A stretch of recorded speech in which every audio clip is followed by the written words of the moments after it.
Right. So, ladies and gentlemen, good evening again. And for our guests from Canada, a very special good evening to you. We actually set this thing up on Wednesday evenings just to accommodate you because we know your Saturdays are taken up with prayer meetings and also with service. So, thank you for joining us. What we're trying to do here is we're trying to talk about better wealth creation habits, or in other words, what I would like to say, becoming financially healthy, right? First of all, I want you to take a look at this model of a tetrahedron. It's a triangular based pyramid. It has three vertices at the bottom and one vertex at the top. Now, what happens here is that it's one of the most symmetrical and stable geometrical structures in nature, right? So it doesn't matter how you rotate this. You can rotate it all you like. It will always eventually come to rest on a triangular base with a vertex pointing up to the top. And this is just a picture of the model that we use. One vertex at the bottom deals with increasing residue for gain and investment. And I'll define what residue is, right? And I cover that topic. Another vertex involves investment for gain and wealth creation. And Matthew will carry that section of this presentation. The third vertex is about entrepreneurship, how you can multiply your money, how you can make your money make money. And Ruben Sarvanandan will carry that part of the presentation. Now, here's the important thing though, there's always one vertex. It doesn't matter how you rotate this, there will always be one vertex that's pointing upward. And that I want to represent as the divine truth of God, which is the Bible. So everything we're going to teach you is biblically based. Everything we're going to tell you is from the word of God. And we're not going to teach you any heresy here. And we are not going to teach you anything that's outside God's word. Okay, this is based on Judeo-Christian principles. Let's start with Matthew 25:14 to 30. And I'm not going to read the whole text because we are scrunched for time at the moment. But this is essentially the parable of the talents. 5 talents were given to one man who made 5 more talents. 2 talents were given to another man who made 2 more talents. And 1 talent was given to a man who went and hid it in the ground and made nothing out of it. Now, God essentially, the Lord chided the man who hid his talent. And I always, for a long time, I was wondering, why would God be so unfair to give one guy more and one guy less? Until I read a little line in that parable, according to each one's ability. So here's the funny part, right? God gives us talents, and then he wants us according to our ability to use it to multiply it. Because to him who uses his talent and multiplies it for gain, more is given, because the guy who had the 5 talents got 5 more. The guy who got the 2 talents, having made 2, he got 2 more, right? So this is a principle that God, it's not about how much you get. It's not about how much you earn. It's not about how much you have. It's about what you do with what you have, right? The second passage is 1 Corinthians 4:2.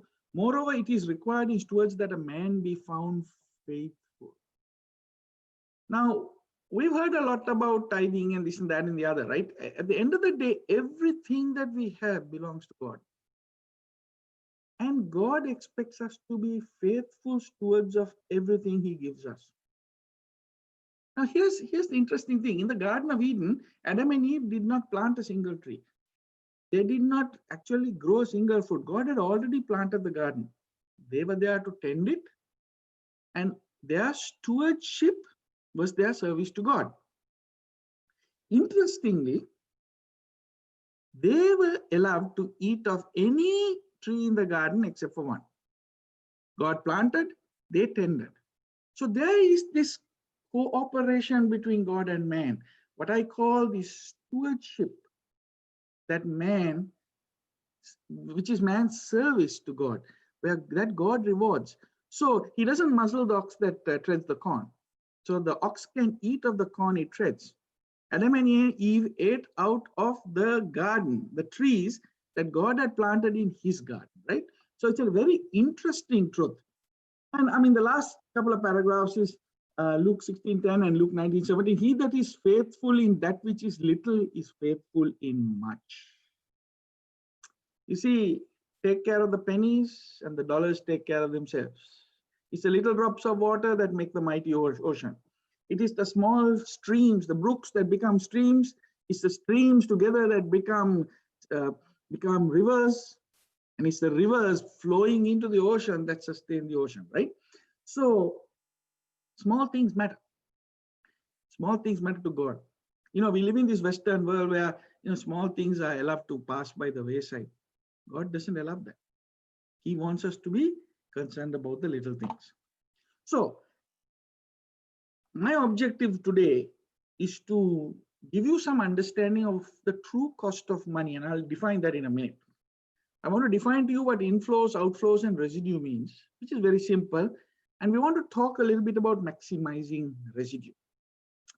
Now, this is going to be a little math intensive, but bear with me and hang with me because I really want to show you how much you have to earn in order to spend $1. This is what I call the true cost of a dollar that you spend, right?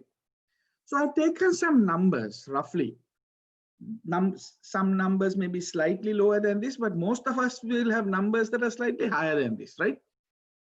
American numbers: average federal income tax 15%, state income tax 3%, state sales tax 6.625%, social security tax 6.2%, Medicare tax 1.45%. Wow, whopping 32.25% in mandatory expenses before you even see the money that you earn. That's the point I'm trying to make with all this math here, right? So let's summarize that a little bit. So for every dollar I earn, the US government, Uncle Sam we call him, right, takes 25.65 cents or $0.2565. That's even before I see the cash. Before it comes into my bank account, it waves goodbye and goes straight into Uncle Sam's treasury. Now, in addition to earning, for every dollar I spend, other than for groceries and clothing in the state of New Jersey, I have to pay 6.625 cents as sales tax. So let's do the numbers. For $1, for me to spend $1, I must actually earn $1.48, roughly $1.50. Now think about this. For every dollar I spend, I have to earn $1.50 because that 50 cents goes whether I like it or not. Right? Now, here's the other conundrum: is the more I earn, the higher my tax percentage gets. So in America, it's 22.5% individual tax, and the New Jersey state income tax goes up to 6.37%. Then you got Medicare tax that goes up, Social Security tax that goes up, and so on and so forth, right? I'm not talking about, now in Australia, you guys are very lucky. The government takes one standard tax, whacks you 50% across the board, and then they give you free Medicare, right? Here, in addition to all this, we have to pay for our medical insurance also. Then, when some very bright, some very bright politicians decide that they're going to impose a tariff on Chinese goods, for example, right? Who do you think pays the tariff? It's not the government, it's you and me. So the point I'm trying to make here, remember, for every dollar that I spend, I have to earn $1.50. And the more that money that I earn, the more taxes, what I call mandatory expenses, I have to make. So all these numbers to show you that you earn $1.50, 50 cents is gone. You get no value for it. 50 cents is gone, right? So Let me rhetorically ask the question, is earning more the answer to our financial health? So some people think you earn more, that's the way I'm looking for the next best job. I'm looking for the higher pay. I'm looking for the promotion. The answer really is yes and no. It is only part of the solution because the more you earn, the more taxes you pay, right? But there is a more important subtle problem we have. And that is that our expenditure, human expenditure, is based on habits and mindsets. When we get more money, we buy a bigger house. When we get more money, the old Levi's isn't enough. Now we want to buy, but Tommy Hilfiger. We used to eat in Sri Lanka. We used to eat at the Tose shop, right? Tose Kade. Now we got plenty of money, so now we go little upmarket. Let's go to Peking Garden. So let's go to the Galadari Meridian. Or I'm showing my age with all these old names, right? We have a tendency to have an entitlement mentality. I have worked hard for this, so I deserve a treat. We have a bit of a rights mentality. It's my money. I can do what I like with it. Then we have this over optimistic outlook. I'll pay for it with my bonus. And a bonus is coming in 3 months' time. I'll buy it on credit now and pay for it later. What happens if the bonus doesn't come? COVID time, bonus, everybody getting bonus during this time. So then in Australia, we say, she'll come right, Mike. You'll come right tomorrow, right? We have flawed values. Live up to the Jones. Netflix, $3, $4, $5, right? $5 a week, 52 weeks a year. How much? Roughly 50 weeks a year, $250. We have flawed reasonings also. Some people say, I really feel bad, so let me go and max out my credit card. We call that retail therapy. I feel bad. I'm feeling depressed, so I want to go and buy something to make myself feel good. And the next thing you know is you got this huge credit card bill with a lot of stuff that you wear once or twice, you use once or twice, and you throw away. We have a tendency to have a debt and poverty mentality. Eat, drink, and be merry, for tomorrow we die. Don't worry. It's what it is. This is how it's going to be. You have a compensation mentality. Oh, give me. I'm here now. Give me. In America now, it's come to the place where people think that because they come to work, they should get paid. Doesn't matter whether they work or not. They float into work, and then at the end of the week, they must get their paycheck, right? We have a tendency to indulge more when our income increases.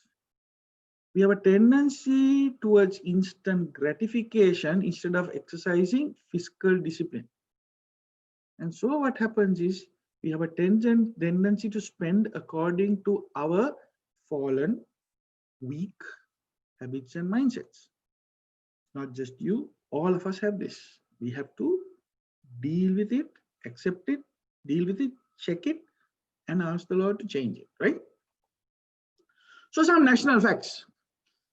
US national debt, March 22nd, was $23.9 trillion. On September 14th, when I checked, I'm preparing for this, it was 26.76 trillion. We added roughly $3.2 trillion to the national debt. Trillion, million, right? Now, in 2019, our expenses were 4.45 trillion, our revenues were 3.46. So here's the thing, we have $26 trillion, $27 trillion debt. At that time, it was about 22 trillion. And we are spending 28% more than we earn. This year's forecast is that we will spend 1.1 trillion more than we earn. That's 29.73. It's not getting less, is it? It's getting more. Now, if you and I ran our homes like this, and you were earning $100,000 and you were spending $120,000, and you had a proportionate share of debt, within 6 months, you'll be bankrupt. So how is it that the government can do this? is because the government has the right to print money. America's national debt, 25%, the US government is indebted to its people. For 25% of this is debt to its own people. This is our social security, and this is our Medicare allotments for when we retire. So no wonder the president keeps saying, if I'm re-elected, I'm going to reduce the social security benefits. Think about it. What is true nationally is true individually, because it's a spirit that governs these things, right? From a household credit standpoint, $1.04 trillion in credit card debt, right? 60% of those who are in debt, who are in credit card debt, have a big problem, right? Student loan debt, 1.64 trillion. And the list goes on and on and on. Mortgage, auto, business, personal loans. I mean, it's hard to count. It's tragic. These are some of these numbers are the GDP of some countries, right? What is true in the natural is true in the spiritual, and vice versa, right? What is true at the national level is true at the corporate level, and is true at the individual level as well. So, having defined to you some of the background and what a dollar, the true value of a dollar, what a dollar really costs you, right?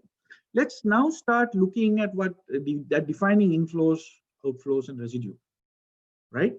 We have a rough working life of about 30 to 40 years. If God gives us that, generally normal lifespan is about 30 to 40 years, right? So inflows are all the money, cash inflows that come into your hand over the period of your lifetime. And what are these? So let me list them for you, right? We talk about interest on bank accounts. We talk about salary. We talk about cash gifts. We talk about inheritances, investment income, business income, so on and so on and so forth, right? Any money. In fact, when you were a kid, remember, let's go to grandma's house on my birthday because I know I'm going to get 50 bucks, right? That's an inflow. But the gifts are inflows. All the inflows you get in your life. Now remember this, most of your inflows, not all, but most of your inflows are going to be taxed. Okay? So let me ask you the question. What would you do if you were given $1 million? Oh, so everybody's waiting for, God to approve the payment in heaven and send it down to us so that, we can now be financially rich. Right? What would you do if you got $1 million? Let me show you some numbers. Now, here again, I want to point out to you that $1 million is not as much as you think it is, right?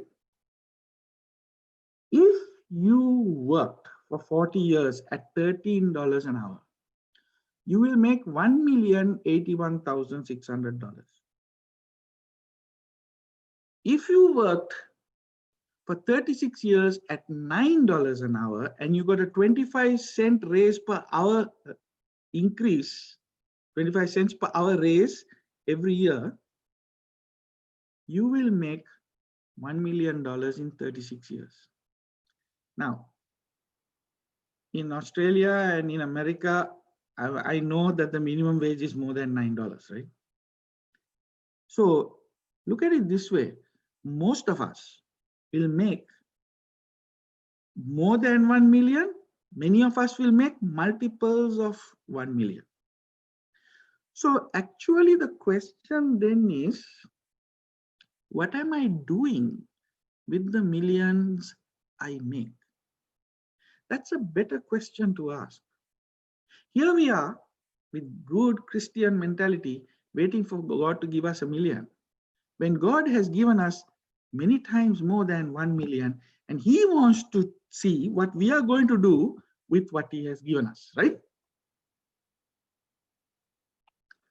So, we have defined to you what cash inflows are. Cash outflows are all expenses anything that causes cash to flow out of your hand. What do you think are cash outflows? Every time you pay a bill, every time you buy something, that's a cash outflow. That's a cash outflow. It's going out of your hand to somebody else, right? So we are talking about shelter, clothing, food. These are necessary outflows. I mean, you have to pay to eat. Nobody's giving you free food unless you're living with mom and dad. Then you're freeloading, right? Medical expenses, whether you like it or not, some of us get sick sometimes. And during COVID-19, medical expenses are huge, right? Education, transport, going to and from work, whether you take the bus, whether you take the train, whether you drive your car, you're going to pay some money for that, right?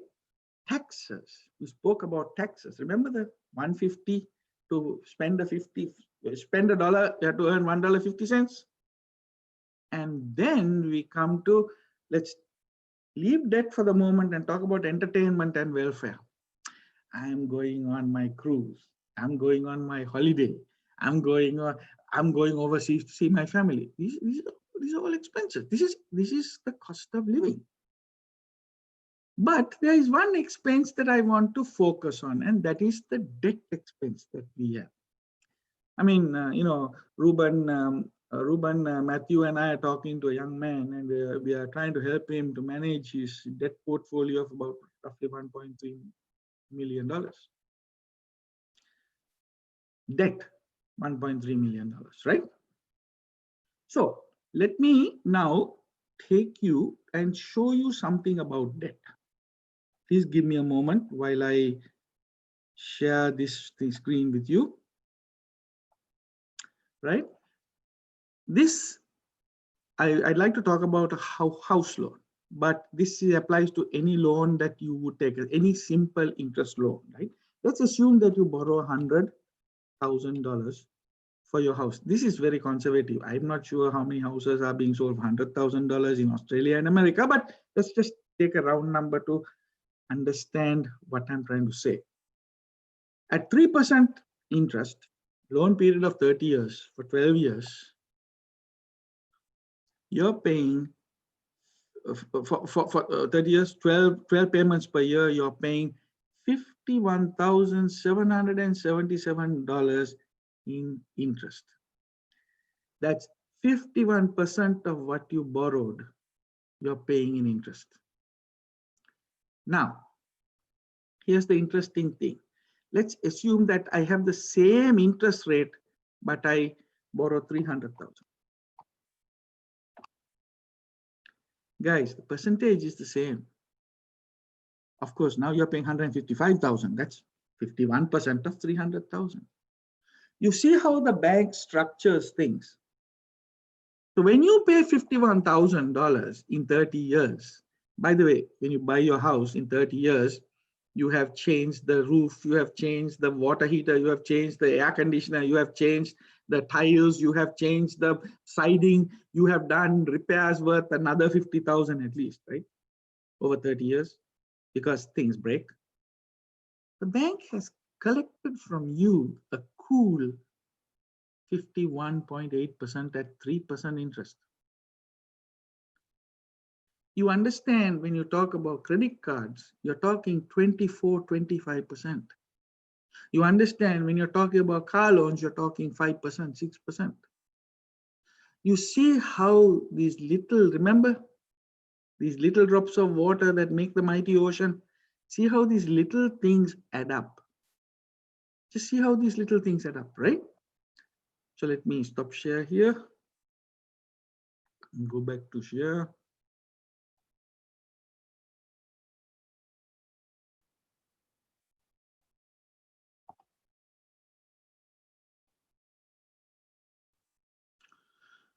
So I've defined what inflows are, all the income that you get, define what outflows are, all the expenditures that you make. Let's talk about residue. Very simple. Residue is the money that's left behind in your hand when you have got all of your income and you have paid all of your expenses.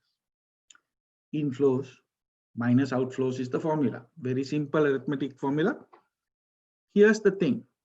It's very significant. If your residue is greater than 0, you are doing reasonably well. If your residue is equal to 0, you're an accident waiting to happen. If your residue is less than 0, the accident's already happened. You're going to have to change something, right? Asking God for more is not generally the solution. Although occasionally, there's the act of nature, something happens, and that's unforeseen circumstances in general, right? Let me show you this pie chart, right? 45% of people in America, this is pre-COVID-19 data, 45% of people in America have $0 in a savings account. Add another 24% to that, 69% have less than $1,000 in their saving account. And now you add another 12% to that, 45, 65, 81% have less than $5,000 in their bank account. How do you think these people are surviving after this COVID-19, when people lost their jobs, people lost their incomes, they had home loans to pay, they had car loans to pay, they had medical bills to pay. How do you think they are surviving today?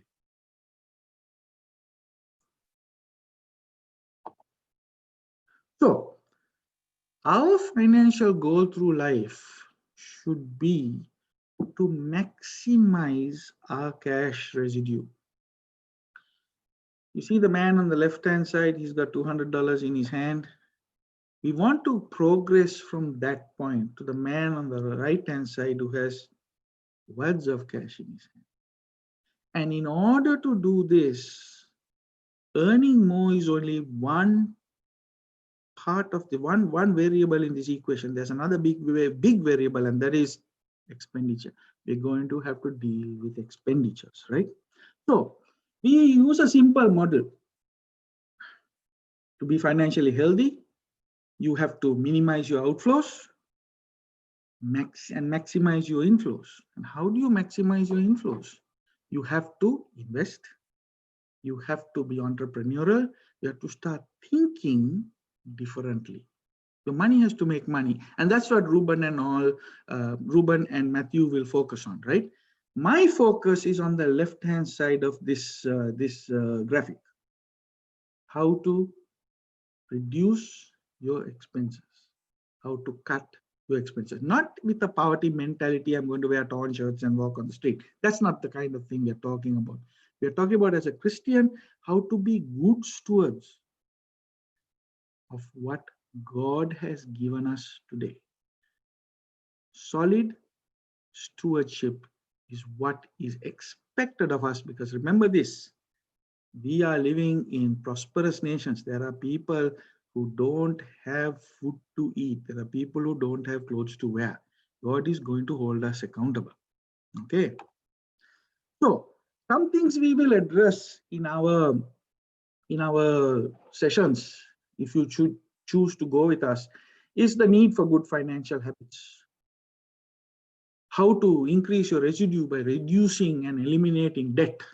How to pay off your obligations and increase your residue. I paid my house off in 11 years. I'm an average Joe like you guys, one income. Ramesh Mehta is here and he will attest to the fact that I don't live extravagantly, right? Ruben will attest to that fact. Imparaj, Nathaniel, and Eugene Stevens will attest to that fact. You see, I will also show you how you can keep more of your money, and I'm going to laser focus on this home loan thing, how you can pay your home loan off and save thousands of dollars. I'll give you a guarantee too, right? If you implement my recommendations regarding your home loan, I guarantee that you will save many thousands of dollars. If you go beyond my recommendations, I guarantee that you will save tens of thousands of dollars. Let me just tell you, I saved about $125,000 on my home loan. Okay. So having brought you to this point of focusing on reducing your expenses, I'm going to hand it over to Matthew